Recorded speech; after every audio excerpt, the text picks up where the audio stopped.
Hello everyone, मैं शुभम मलिक आपका KD campus Jaipur में स्वागत करता हूं। इस सीरीज में बेटा हम केडी कैंपस संडे जो मॉक टेस्ट ऑफलाइन होता है उसके सॉल्यूशन पर बात करेंगे।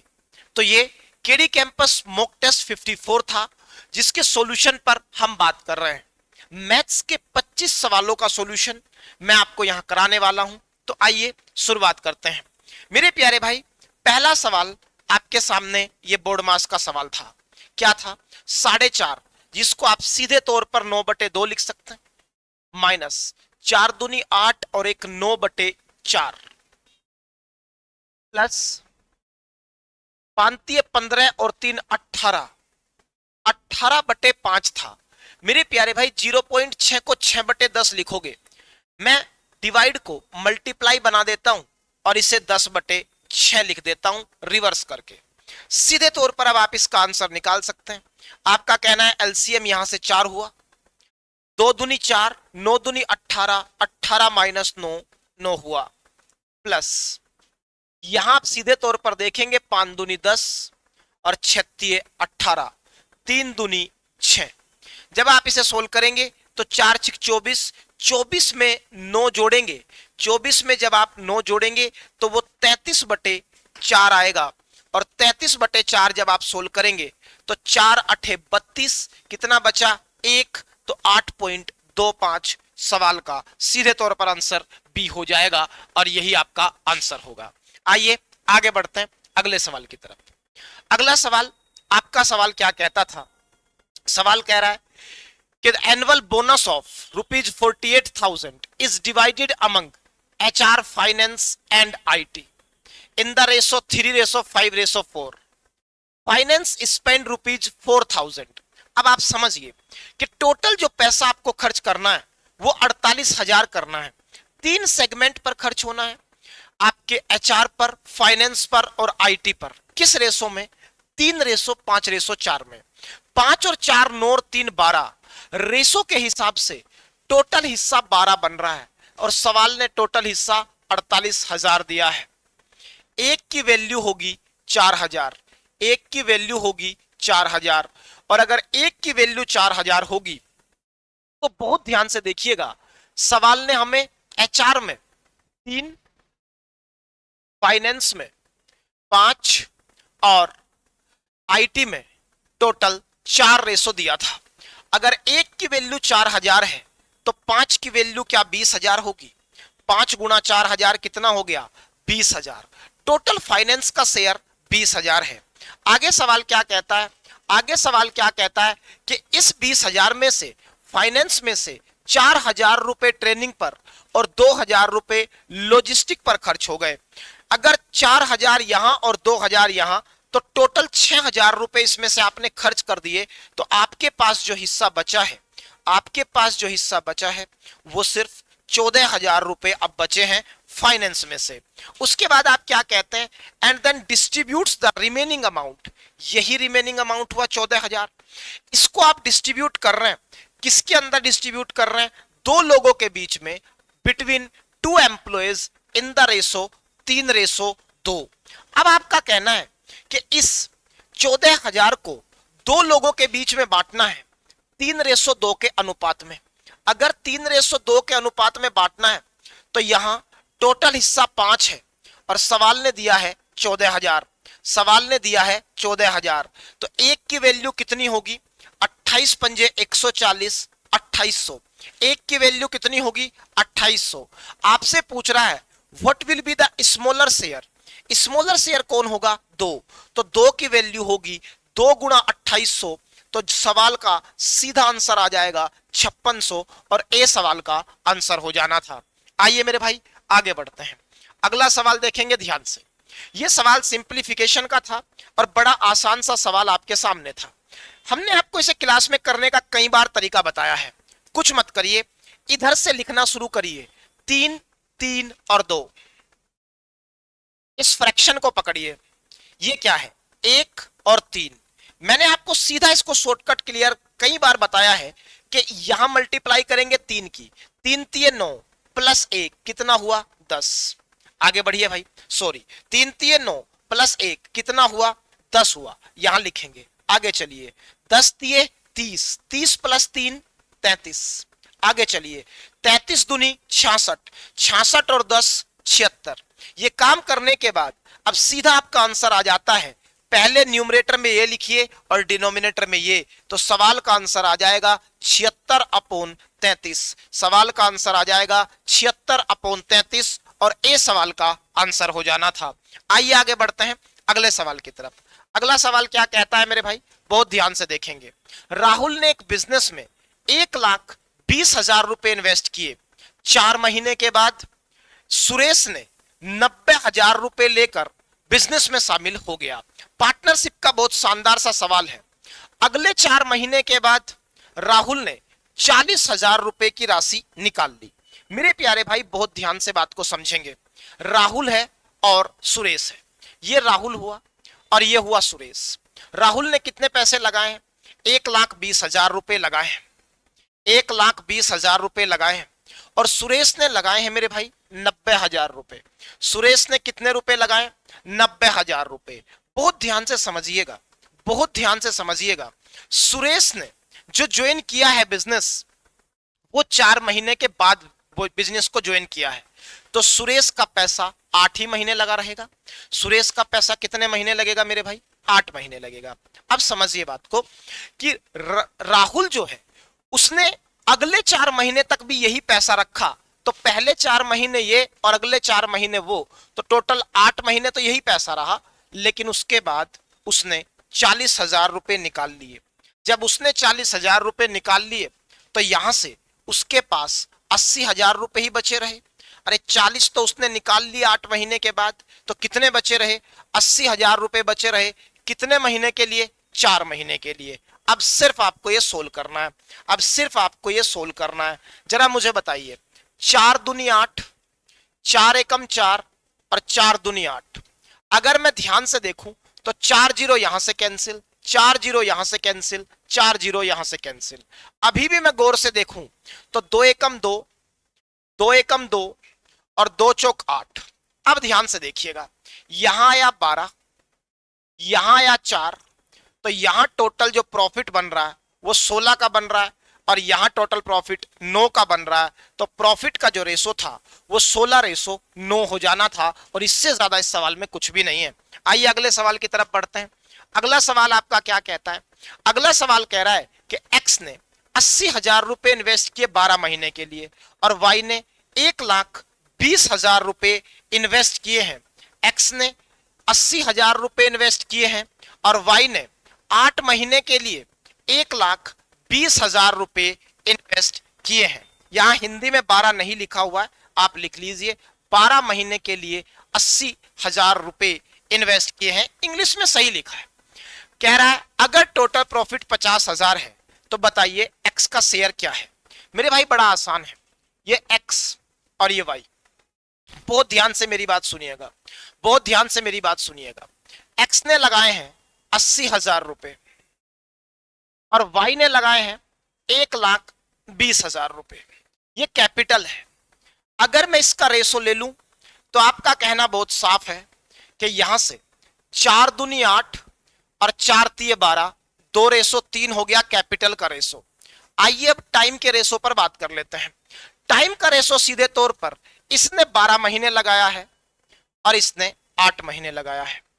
4 तिये 12 और 4 दूनी 8, ये टाइम का रेशो हो गया।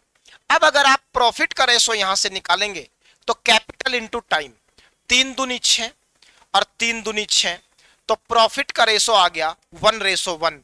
मतलब दोनों के बीच में बराबर प्रॉफिट बट जाएगा और अगर बराबर प्रॉफिट बट जाएगा तो 50,000 के 2 हिस्से होंगे, 25,000 और 25,000, और यही सवाल का आंसर हो जाएगा। आइए आगे बढ़ते हैं अगले सवाल की तरफ। अगला सवाल क्या कहता है? कहता है एवरेज सैलरी एक ऑफिस के सभी कर्मचारियों की औसत सैलरी 18,000 रुपए है। मैनेजर की औसत सैलरी 30,000 है और वर्कर की औसत सैलरी 12,000 है। अगर 10 मैनेजर हैं तो बताइए वर्कर कितने हैं? बड़ा आसान है मेरे भाई से सोल्व करना। मुझे बताइए, आप कह रहे हैं कि एम्प्लॉयज की सबकी सैलरी एवरेज 18,000 है। फिर आप ही का कहना है कि मैनेजर की जो सैलरी है वो 30,000 है। आगे आप कहते हैं कि वर्कर की जो सैलरी है, वर्कर की जो सैलरी है वो 12,000 है। आप जब इसमें एलिगेशन लगाएंगे, आप जब इसमें एलिगेशन लगाएंगे तो आपका कहना बहुत साफ होगा कि यहां से 6,000 आएगा और यहां से कितना आएगा भाई, 12,000 आएगा। 3 जीरो से 3 जीरो कैंसिल हो जाएगी, 6 एकम 6 और 6 दूनी 12। मतलब मैनेजर और वर्कर के बीच का जो रेशो है वो 1:2 है। सवाल कह रहा है मैनेजर तो 10 थे, अगर मैनेजर 10 है तो इधर 10 की गुणा तो इधर भी 10 की गुणा, तो फिर वर्कर कितने होंगे, 20 होंगे। और सवाल ने यही पूछा है कि वर्कर कितने हैं, तो वर्कर फिर 20 है और सीधे तौर पर आंसर आ जाना है। आइए अगले सवाल की तरफ। अगला सवाल क्या कहता है, उनमें से किन्हीं दो का योग, तीन संख्याएं ऐसी हैं। आइए मेरे प्यारे भाई, सवाल कह रहा है कि तीन संख्याएं ऐसी हैं कि उनमें से किन्हीं दो का योग और तीसरी संख्या का 1/3 का योग क्रमशः 180, 174 और 168 आता है। तीनों संख्याओं का औसत बताइए। बड़ा आसान सा सवाल है, जरा समझेंगे बात को। मेरे प्यारे भाई, मान लेते हैं कि वो तीन नंबर ए, बी और सी रहे होंगे। वो तीन नंबर क्या रहे होंगे, ए, बी और सी रहे होंगे। कह रहा है पहले दो का योग और तीसरे का 1/3 जब आप लेंगे तो वो निकल के आता है 180, पहली इक्वेशन। फिर आप कह रहे हैं कि दूसरे का 1/3 ले लीजिए, बाकी दोनों को सेम ले लीजिए, तो वो निकल के कितना आएगा, 174। फिर आप कह रहे हैं पहले का 1/3 और बाकी दोनों को सेम, तो फिर कितना निकल के आएगा, 168। आप जब इसको जोड़ेंगे, आप जब इसको जोड़ेंगे तो ध्यान से देखना, मैं एक को जोड़कर देखता हूं, बाकी पैटर्न सेम रिपीट हो जाएगा। a प्लस ए 2a और प्लस a/3 जब आप करेंगे तो 3 दूनी 6 और 1 7a/3 आएगा, 7a/3 आएगा। ये पैटर्न हर जगह लागू होगा, b पर भी और c पर भी। तो जब आप ये लिखेंगे कि 7a/3 प्लस 7b/3 और प्लस 7c/3, तो राइट साइड में भी आप जोड़ेंगे तीनों इक्वेशनों को, तो 8 और 4 12, 8 और 7 15 और 6 21 और 1 22, 1 और 1 2 और 1 3 और 2 5, 522 आ गया। अब 7/3 बाहर कॉमन आ गया है, अंदर बचेगा a प्लस बी प्लस सी बराबर 522। सवाल आपसे इनका एवरेज पूछ रहा है, क्या होगा इनका एवरेज बेटा, इनका एवरेज होगा a plus B plus C upon 3, जो कि पहले से मौजूद ही है। बस ये जो 7 आपको दिख रहा है इसको राइट साइड में एडजस्ट कर दीजिए, तो ये इधर गुणा में है तो इधर भाग में जाएगा, 522/7। और जब आप इसे सोल्व करेंगे तो ये आएगा 7 सती 49, कितना बचेगा भाई, 49 में बचेगा 3 और 7 चौक 28, बचेगा 4, 74 सही 4/7। सवाल का आंसर बी हो जाएगा। और बड़ी आसानी से आपको इस एवरेज के सवाल को भी हैंडल कर लेना था। आइए आगे बढ़ते हैं अगले सवाल की तरफ। अगला सवाल क्या कहता है, कहता है कि टोटल 150 सवाल है। आइए भाई, टोटल कितने सवाल हैं, टोटल सवाल सीधे तौर पर आपसे कह रहा है कि टोटल किसी टेस्ट में 150 सवाल हैं, जो 3 सेक्शनों में बांटे गए हैं। सेक्शन ए में 30 सवाल, सेक्शन बी में 60 सवाल और सेक्शन सी में भी 60 सवाल। एक कैंडिडेट सेक्शन ए के 60%, सेक्शन बी के 50% और सेक्शन सी के 40% सवालों का सही जवाब दे देता है। आइए भाई, अगर पास होने के लिए कम से कम 60% नंबर चाहिए तो कैंडिडेट को पास होने के लिए कितने और सवालों का सही जवाब देना होगा। आइए सवाल समझाता हूं बहुत ध्यान से। सवाल क्या कह रहा है जी, सेक्शन ए में होगा 30 सवाल, सेक्शन बी में है 60 सवाल और सेक्शन सी में कितने सवाल है भाई, सेक्शन सी में भी आपके पास 60 सवाल है। टोटल सवाल यहां से 150 हुए, टोटल सवाल यहां से कितने हुए, 150। अब बात को समझिएगा मेरे प्यारे भाई कि सेक्शन ए के अंदर सेक्शन ए के अंदर बच्चे ने 60% सवाल सही किए हैं, बी के अंदर कितने सही किए हैं 50% और सी के अंदर किए हैं 40%। मैं बस आपसे यह पूछना चाहता हूं कि अगर बच्चे को पास होने के लिए 60% नंबर चाहिए तो मेरे प्यारे भाई 150 का 60% अगर आप लेंगे, 150 का 60% लेंगे तो परसेंटेज से 2 जीरो कैंसिल, टोटल 90 सवाल सही करने होंगे, टोटल 90 सवाल सही करने होंगे। और उसने अभी तक किए कितने, आइए देख लेते हैं। 60% 30 का निकालोगे तो 18 आएगा, 60 का 50% 30 होगा और 60 का 40% 24 होगा। तो अभी उसने सवाल कितने सही किए हैं, 30 और 24 54, 54 और 20 74 में 72 सही किए हैं। और सही कितने करने हैं, सही करने हैं उसे 90, तो कितने और सवाल सही करने पड़ेंगे, 18 सही करने पड़ेंगे और यही आपके सवाल का आंसर हो जाएगा। अगर मैं आपको आंसर दिखाऊं तो देखो ध्यान से, यही 18 आपके सवाल का आंसर था जो कि ऑप्शन सी था। आइए आगे बढ़ अगले सवाल की तरफ। अगला सवाल क्या कहता है, कहता है find the compound interest, find the compound interest on ₹8,000। Principal आपको 8,000 दिया है, रेट है 10%, टाइम आपको दिया है, टाइम आपको दिया है 11 साल 6 महीने, ये मिसप्रिंट है, 1 साल 6 महीने है। ये इसने हिंदी में ठीक लिख दिया, इंग्लिश में मिसप्रिंट है, ये 1 साल 6 महीने है। आइए बात को समझेंगे भाई, आइए बात को समझेंगे। टाइम 1 साल 6 महीने, बेटा मेरी बात को बहुत ध्यान से समझिएगा। पहले साल पूरा ब्याज लगेगा 10%, इस पहले साल में ब्याज 10% लगेगा, क्योंकि दूसरे साल आपने आधा साल लिया है तो रेट भी आधा हो जाएगा 5%। इस पर जब आप सक्सेसिव लगाएंगे तो 10% का मतलब 1/10, तो 10 से क्या हो गया 11, या फिर सीधा सक्सेसिव भी अगर आप लगा देंगे तो इसकी जरूरत नहीं पड़ेगी। आइए सीधा सक्सेसिव लगा देते हैं। कैसे मेरे भाई, 10 और 5% पे सक्सेसिव लगाएंगे तो 10 पंजे 50, 10 पंजे 50, 2 अंकों पे डेसिमल लगा दो और 10 पंजे 15, इतने परसेंट ब्याज बैठेगा 2 साल का। अब अगर आप 8,000 का 15.5% कैलकुलेट करेंगे तो परसेंट से 2 जीरो खत्म, 1 जीरो से 1 पॉइंट खत्म, 8 पंजे 40 और 15 8 120 और 4 124, सवाल का आंसर 1240 आ जाएगा, जो कि सीधा बी आंसर होगा और यही सवाल का आंसर होना था। आइए आगे बढ़ते हैं अगले सवाल की तरफ। सवाल क्या कह रहा है, कह रहा है 2 साल के बाद, 2 साल के बाद चक्रवृद्धि ब्याज पर 2 साल के बाद रकम 10,800 और 3 साल के बाद 11,880 हो जाती है। सालाना ब्याज दर ज्ञात करें। हमने कहा जब भी सीआई का सवाल आए तो दोनों प्रिंसिपल और अमाउंट का रेशो लेना है। 10,800 2 साल के बाद का अमाउंट है और 11,880 3 साल के बाद का अमाउंट है। आपका कहना है जी सवाल तो कैसे भी निकल सकता है, अगर आप रेट फाइंड करना चाहते हैं तो जरा बताइए इस पर ब्याज कितना मिला। जब आप ब्याज बताएंगे तो ब्याज मिला 1,080, कितने पे मिला 10,800 पे।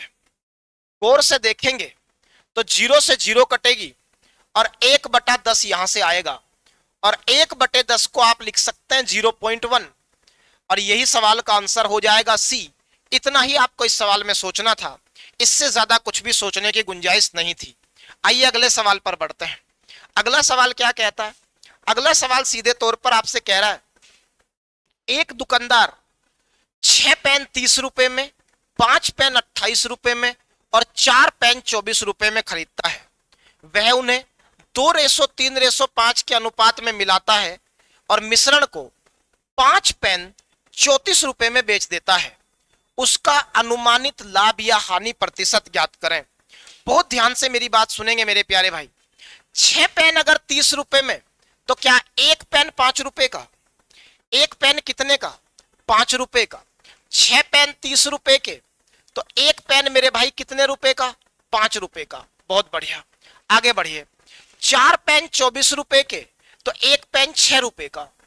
एक पेन कितने का आया भाई? 6 रुपए का। फिर आप कह रहे हैं 5 पेन 28 रुपए के, तो एक पेन कितने का आया? 5.6 रुपए का। एक पेन कितने का आया?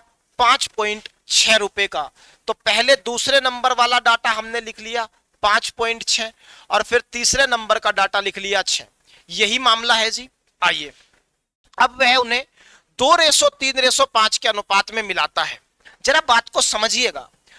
5 और 3 8 और 2 10, टोटल यहां से 2:3:5 में अगर वो मिला रहा है, तो जरा बताना एक पेन का रेट कितना आएगा?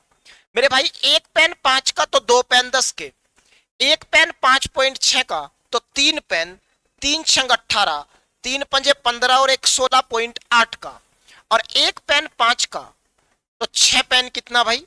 30 रुपए का। ये टोटल कॉस्ट बैठी 10 पेन की। क्या यहां से एक पेन की कॉस्ट बता सकता हूं? जोड़ेंगे भाई, 30 10 40 10 50 और 6 56.8 रुपए। 56.8 रुपए में टोटल 10 पेन खरीदे गए हैं। फिर एक बार समझ लीजिए, मैंने एक एक पेन की कीमत निकाली।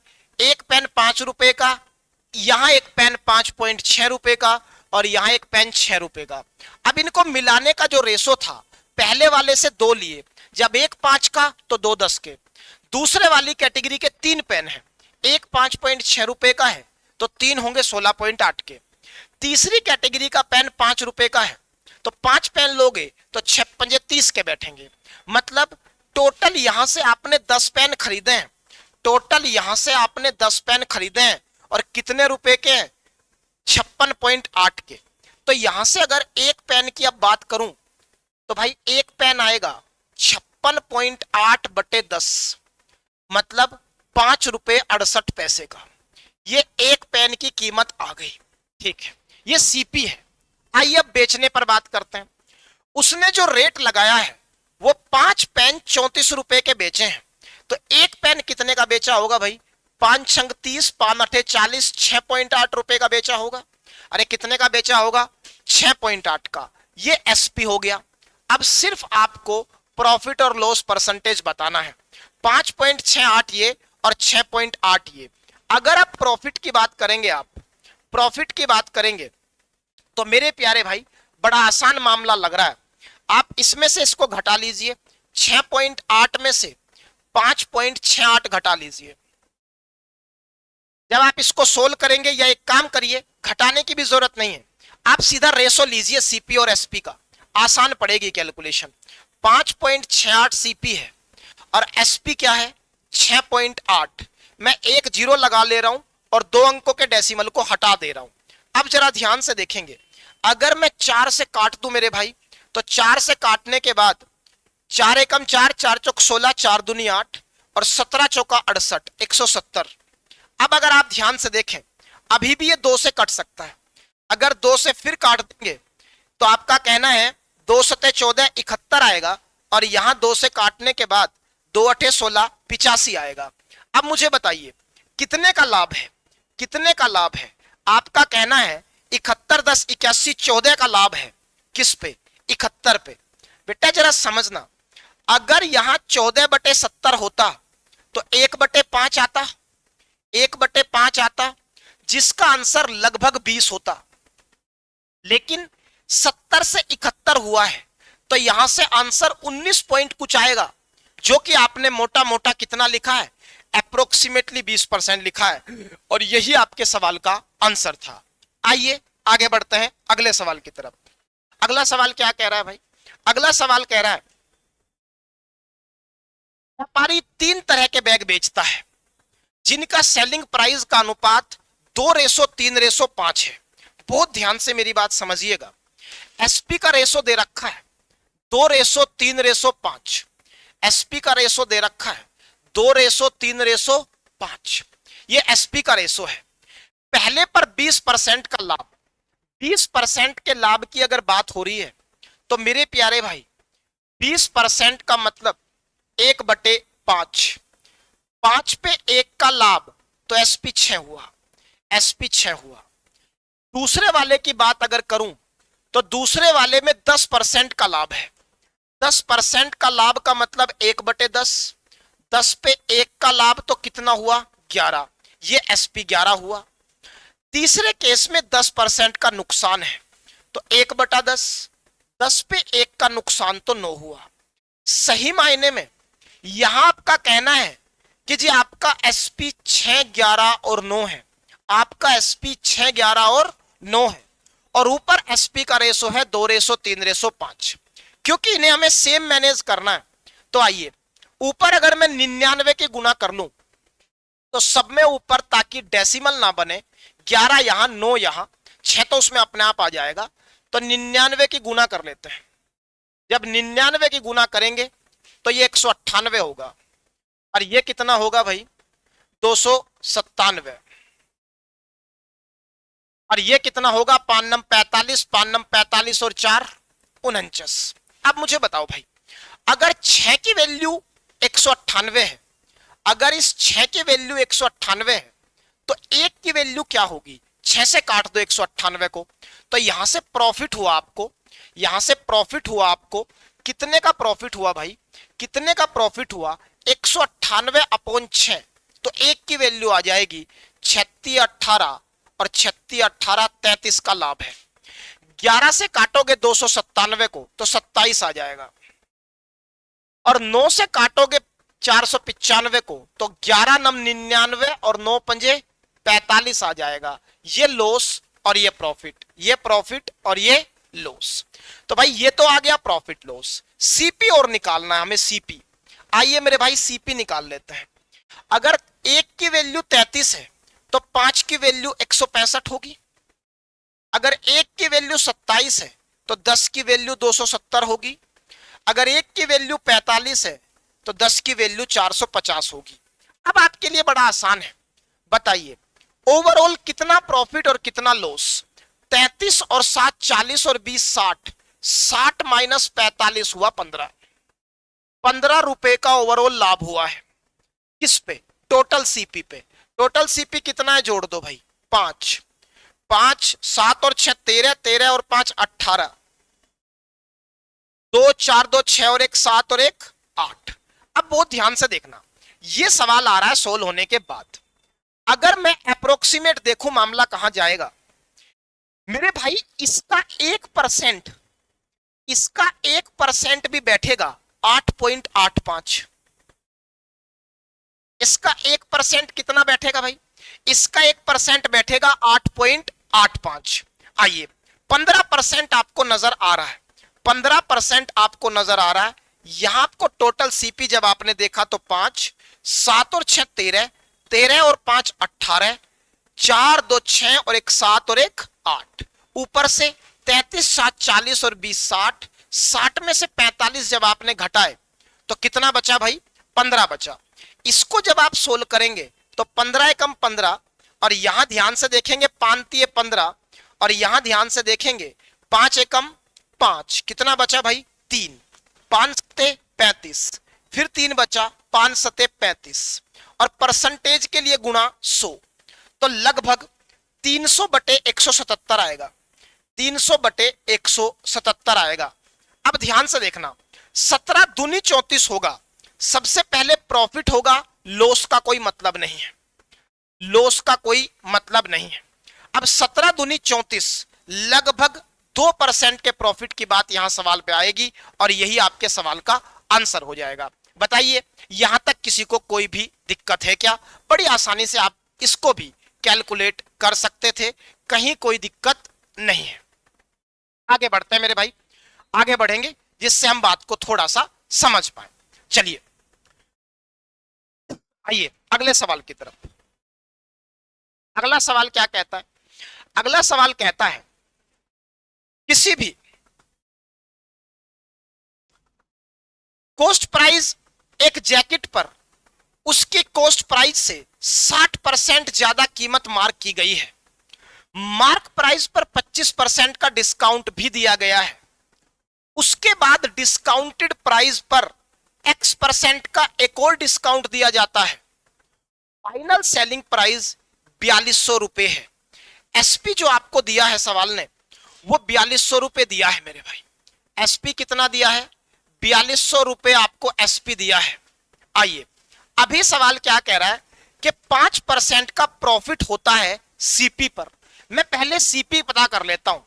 5% का मतलब क्या है भाई? 1/20। 20 पे 1 रुपए का लाभ तो सामान 21 में बिका होगा, लेकिन सवाल तो कह रहा है कि सामान 4200 में बिका है।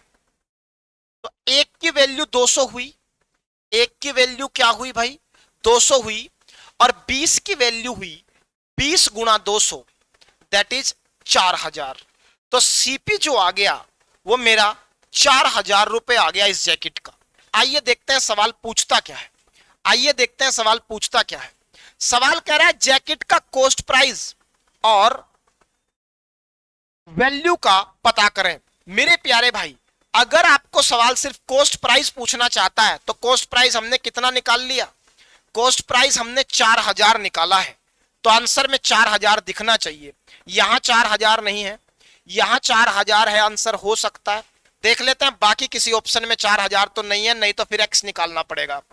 यहां भी 4000 नहीं है, यहां भी आपका 4000 नहीं है, सॉरी इसको थोड़ा सा एडजस्ट करो। यहां भी 4000 नहीं है और यहां भी 4000 नहीं है, तो सवाल का आंसर क्या हो जाएगा? बी। एक्स निकालने की जरूरत ही नहीं पड़ी, सीपी से ही सवाल का आंसर आ गया। एक ही ऑप्शन में 4000 दे रखा था। आइए आगे बढ़िए अगले सवाल की तरफ। अगला सवाल टाइम एंड वर्क से पूछा गया है। आइए देखते हैं क्या कहता है। कह रहा है ए और बी किसी काम को 10 और 15 दिन में करते हैं। चलिए मेरे प्यारे भाई, ए अगर किसी काम को 10 दिन में कर रहा है, बी उसी काम को 15 दिन में कर रहा है, तो दोनों का एलसीएम 30 आ गया। इफिशियंसी की बात अगर करूं तो ये इफिशियंसी 3 हुई और ये इफिशियंसी 2 हुई। सवाल कह रहा है कि वो एक साथ काम करना शुरू करते हैं और उसके बाद 3 दिन के बाद बीच काम छोड़ देता है। काम शुरू होने के बाद कोई जाना चाहे तो भेज दो। मेरे भाई ये काम शुरू हुआ, किसने शुरू किया? ए और बी ने। 3 दिन के बाद जाना चाहता है कौन? ए। बी जाना चाहता है या ए जाना चाहता है? बी जाना चाहता है। आइए 3 दिन बाद बी को भेजेंगे। तो इन 3 दिनों तक किसने काम किया है? ए और बी दोनों ने। ए और बी एक दिन में मिलकर 5 काम करते हैं, तो 3 दिन में करेंगे 15 काम। 3 दिन में करेंगे 15 काम। रिमेनिंग वर्क बताओ कितना बचा? 30 में से 15 हो चुका, तो बचा कितना है मेरे भाई? 15 बचा है। किससे कराना चाहते हो? बी तो जा चुका, ए से कराना चाहते हैं। 15 काम कराना है, 3 इफिशियंसी है। आंसर कितना आ जाएगा? 5 आ जाएगा, और यही सवाल का आंसर हो जाएगा बी। बड़ी आसानी से आप इस सवाल को सोल्व कर सकते हैं। आइए आगे बढ़ते हैं अगले सवाल की तरफ। अगला सवाल क्या कहता है? अगला सवाल कह रहा है कि भाई चावल की 2 क्वालिटी, एक 60 रुपए प्रति किलो और दूसरी क्वालिटी को 5:3 के अनुपात में मिलाया जाता है। इस मिश्रण को 54 रुपए प्रति किलो पर बेचा जाता है, जिससे न तो कोई फायदा होता है और न ही कोई नुकसान।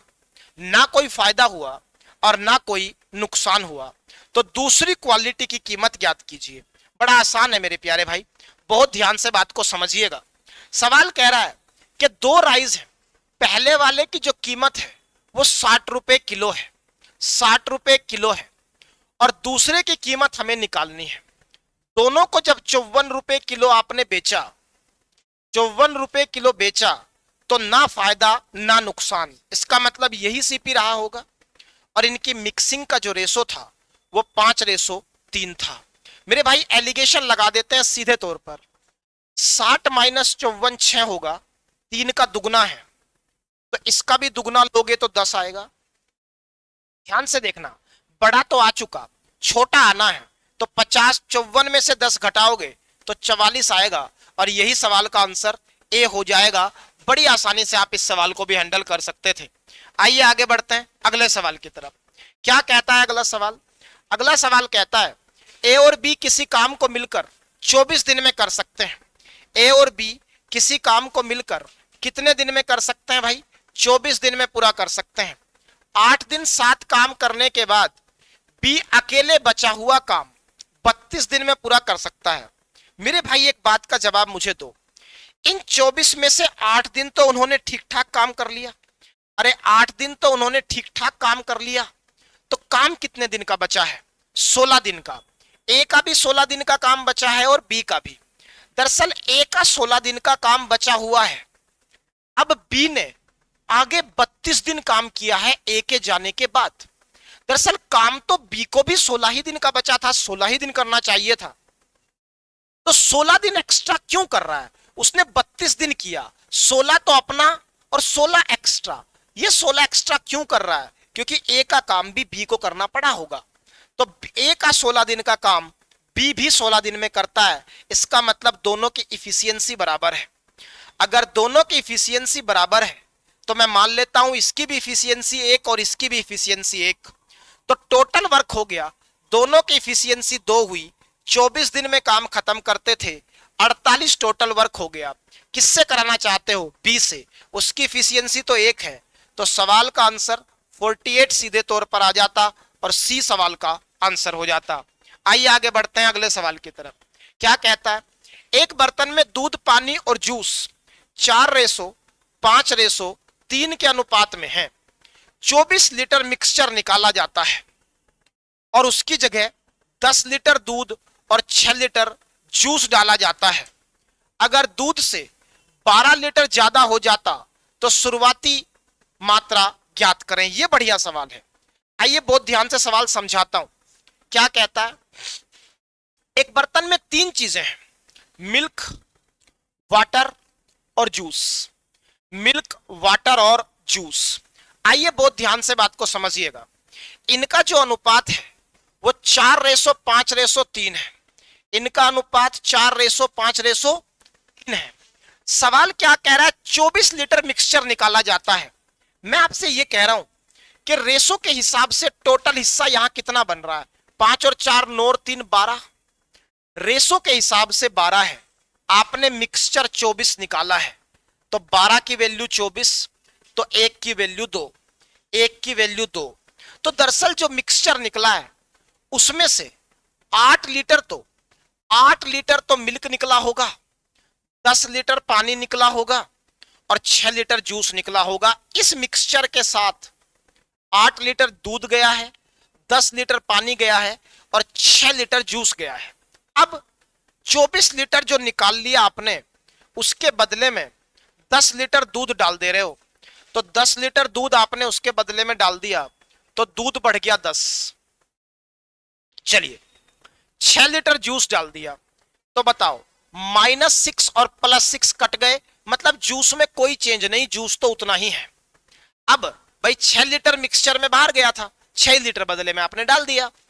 अगर पानी दूध से 12 लीटर ज्यादा है, जरा ध्यान से देखना, -8 और +2, -8 और +10, क्या प्लस का 2 आएगा यहां? और यहां कितना चेंज है भाई वाटर में? 10 का। मैं मान लेता हूं मिल्क 4x था, 2 बढ़ गया, वाटर 5x था, 10 घट गया। और अब आप क्या कह रहे हैं कि इन दोनों का अंतर जो है वो 12 है। इन दोनों का अंतर जो है 12 है, मतलब वाटर मिल्क से 12 लीटर ज्यादा है। तो बताओ भाई वाटर कितना है? वाटर है 5x - 10। ये 12 ज्यादा है किससे? मिल्क से। मिल्क कितना है अब? 4x + 2 और बराबर कितना? 12। क्या यहां से x आ जाएगा? क्या यहां से x आ जाएगा? 5x - 4x हुआ x, और -2 10 और माइनस का 2 कितना हुआ? -12 बराबर +12। जब x आप निकालने जाओगे तो वो 24 आएगा। जब x निकालने जाओगे तो वो कितना आ गया? 24। अब सवाल पूछ रहा है शुरुआती मात्रा पता करें। शुरुआती मात्रा तो 12 थी, शुरुआती मात्रा थी 12x, तो 12x की वैल्यू अगर आप निकालेंगे तो 12 × 24 होगा, 12 चौक 48, 12 दूनी 24 और 4 28, 288 शुरुआती मात्रा थी और सवाल का आंसर सी हो जाता। आइए आगे बढ़िए अगले सवाल की तरफ। क्या कह रहा है? कह रहा है कि एक कार 72 किलोमीटर प्रति घंटे की स्पीड से 2 घंटे में एक दूरी तय करती है।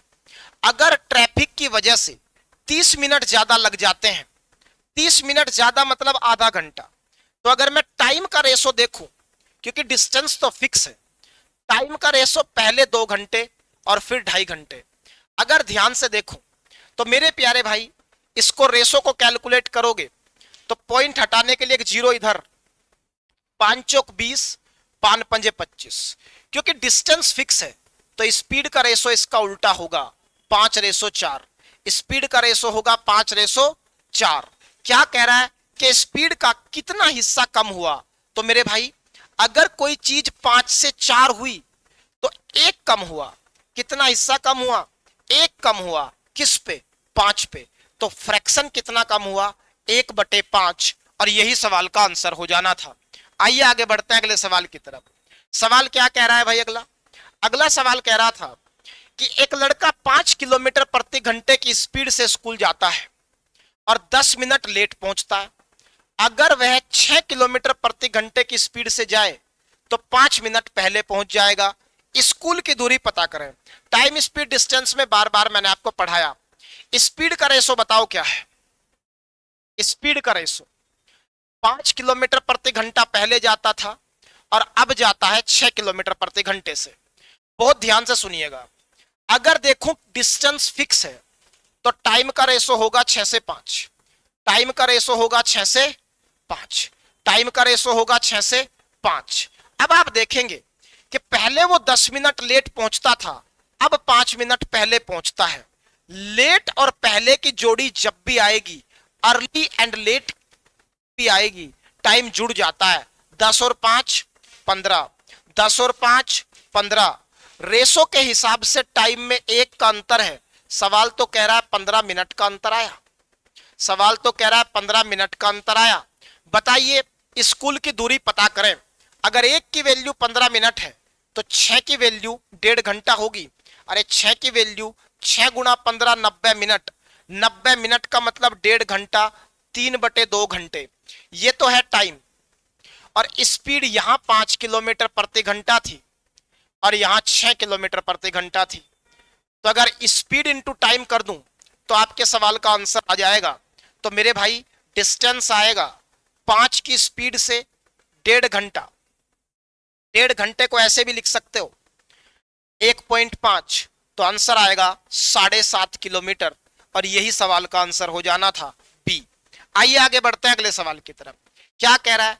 Cost of fencing a circular park at 110 पर metre is 3454 3454। Find the radius of the park. मेरे भाई, पर मीटर लिखा है, इसका मतलब सरकमफ्रेंस दिया है। अगर मैं 1 मीटर का कॉस्ट पता करूं तो आपका कहना है 3454/110। 11 से काट दोगे तो आएगा 11 तिये 33, 1 बचा, 11 कम 11, 11 चौक 44 और नीचे 10 बचा, तो आया 3.14। ये सरकमफ्रेंस आ गया। अब बताइए, सरकमफ्रेंस का फॉर्मूला होता है 2πr। सरकमफ्रेंस का फॉर्मूला होता है 2πr। 2 गुणा पाई की वैल्यू 3.14 इंटू आर बराबर 3 ये कितना आएगा? 31.4 आएगा। सॉरी भाई, ये 10 से भाग होने के बाद 31.4 आएगा, बराबर 31.4। इससे इसे काटोगे तो ये कट जाएगा 10 बार, क्योंकि 1 अंकों के डेसिमल का अंतर है। और 2 से काटोगे तो कट जाएगा 5 बार। तो रेडियस आएगा 5, और रेडियस ही सवाल ने पूछा था, और सवाल का आंसर ए हो जाएगा। आइए आगे बढ़ते हैं अगले सवाल की तरफ। अगला सवाल क्या कहता है भाई? अगला सवाल कहता है, एक 10 सेंटीमीटर त्रिज्या वाला, रेडियस 10 है, एक वर्ग के अंदर वृत्त बना हुआ है। मेरे भाई, जब कभी भी किसी भी स्क्वायर के अंदर सर्कल बनाओगे तो उस स्क्वायर की साइड सर्कल के रेडियस की डबल होगी। सर्कल का रेडियस है 10, तो स्क्वायर की साइड होगी 20। स्क्वायर की साइड होगी 20, तो इसका एरिया बताना। इसका एरिया होगा 400, क्योंकि साइड का स्क्वायर एरिया होता है। ये स्क्वायर का एरिया हो गया। अब क्या कह रहा है कि वर्ग के बिना इस्तेमाल किए गए हिस्से का क्षेत्रफल ज्ञात करें। देखो, ये सवाल है इसके अंदर आपने एक सर्कल बनाया। अब सवाल ये पूछ रहा है कि भाई ये जो एरिया बच गया, ये जो एरिया बच गया, ये वाला, ये वाला, ये वाला और ये वाला, सॉरी ये वाला, इस एरिया को आपको बताना है। मेरे भाई अगर मैं पूरे वर्ग के एरिया में से सर्कल का एरिया घटा दूं तो आंसर आ जाएगा। अब मुझे बताओ सर्कल का एरिया, रेडियस कितना है 10, पाई आर स्क्वायर एरिया होता है, 10 का स्क्वायर होगा 100, 3.14 इंटू 100 करोगे तो सर्कल का एरिया 314 आ जाएगा। अब बचा हुआ एरिया जब आप निकालने जाओगे तो पूरे स्क्वायर में से सर्कल का एरिया घटाओगे तो 86 आ जाएगा और 86 ही सवाल का आंसर हो जाएगा बी, और यही आपके सवाल का आंसर था। आइए आगे बढ़ते हैं। अगला सवाल क्या कह रहा है? अगला सवाल कह रहा है कि गोल पहिया 60 चक्कर प्रति मिनट लगाता है और उसकी रेडियस 21 सेंटीमीटर है। 20 मिनट में पहिया द्वारा चली गई दूरी ज्ञात करें। मेरे भाई एक बात बताओ, मैंने आपको बताया किसी सर्कल का रेडियस अगर 7 है तो उसका पेरीमीटर 44 है, ये आपको डायरेक्ट याद है। आपने रेडियस को 21 किया 3 गुना तो पेरीमीटर भी होगा 3 गुना। तो सीधा बिना फॉर्मूले यूज किए हमने ये बता दिया कि इस व्हील का, इस पहिया का रेट एक चक्कर में 132 सेंटीमीटर जाएगा। अब बताइए अगर वो 1 मिनट में 60 चक्कर लगा रहा है तो 20 मिनट में कितने लगाएगा? 1 मिनट में 60, 20 मिनट में 60 गुना 20, और एक चक्कर में वो कितना डिस्टेंस चलता है? 132। अगर इसको मैं सोल्व करूं तो 2 जीरो आएगा, 6 दूनी 12, 12 दूनी 24, 12 तिये 36 और 2 38, 12 कम 12 और 3 15, ये आया। ये सेंटीमीटर स्क्वायर में है, ये सेंटीमीटर में है। अगर मीटर में बदलोगे तो 100 से भाग और करोगे तो 1584 मीटर, यही सवाल का आंसर हो जाता सी, और सीधे तौर पर आपके आंसर हो जाना था। आइए आगे बढ़ते हैं। 23वें सवाल के पास कह रहा है कि find the slope of the line perpendicular to this particular equation. मेरे भाई ये इक्वेशन जो दे रखी है ये y equal to mx plus C की फॉर्म में है, जहां m ही स्लोप होता है। तो मेरे भाई अगर परपेंडिकुलर का स्लोप निकालना है तो वो होता है -1 अपॉन m। परपेंडिकुलर लाइन का स्लोप क्या होता है? -1 अपॉन m। यहां m की वैल्यू क्या है? 4, तो परपेंडिकुलर लाइन का स्लोप होगा -154, और यही सवाल का आंसर हो जाएगा। आइए आगे बढ़ते हैं। अगला सवाल कह रहा है कि अगर x माइनस 1 अपॉन x बराबर 4 है तो x square plus 1 upon x square बताओ। इसका स्क्वायर करके 2 जोड़ देते हैं, डायरेक्ट मैंने आपको सिखाया है। 4 का स्क्वायर 16 और 2 और जोड़ दो तो सवाल का आंसर क्या आ जाएगा? 18A हो जाएगा। आइए आगे बढ़ते हैं और लास्ट क्वेश्चन पर हम आ गए। सवाल क्या कह रहा है कि ये बता दीजिए, ये माइनस यहां गलत लिखा हुआ है, इसे माइनस को हटा दीजिए। ये माइनस यहां नहीं है, ये माइनस यहां नहीं है। कह रहा है ये बताइए 500 का 3% कितना होगा? परसेंटेज से 2 जीरो खत्म और 5 तिये 15। तो ये 25 सवाल थे इस बार के संडे मॉक टेस्ट के। मेरी आपसे गुजारिश है कि KD campus offline mock test सबके लिए अवेलेबल है। आइए टेस्ट को दीजिए, और इंग्लिश, मैथ्स, जीएस और रीजनिंग चारों सब्जेक्ट का सॉल्यूशन हम कराते हैं। तो अगर आपने टेस्ट दिया है, किस तरीके से परफॉर्म करना था, क्या एग्जाम अप्रोच रखना था, तमाम सवालों के जवाब शायद आपको इस वीडियो में मिले होंगे। मेरी मुलाकात आपसे फिर किसी अगली वीडियो में होगी। तब तक के लिए थैंक यू वेरी मच।